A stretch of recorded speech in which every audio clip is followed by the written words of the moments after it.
я бы сказал, неудовлетворительный. Но у нас очень хороший есть резерв. У нас есть отличные тренера. У нас даже, наверное, лучшие тренера в мире. Одни из лучших. Сейчас кардинально меняется подход к подготовке спортсменов. И я думаю, в следующей Олимпиаде мы без золота не вернемся.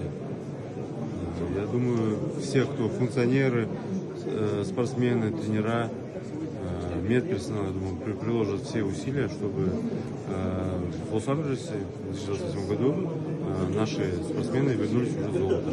У нас все шансы для этого есть, у нас все для этого есть. А чья тогда вина, вот, то, что наши боксеры подряд двух Олимпиад не завоевали вот это золото?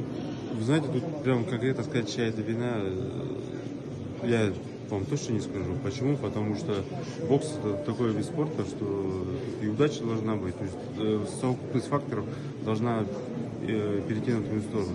Бывали случаи в нашем боксе, когда человек должен был стать чемпионом, но ему не суждено было стать чемпионом. Так что это такой вид спорта.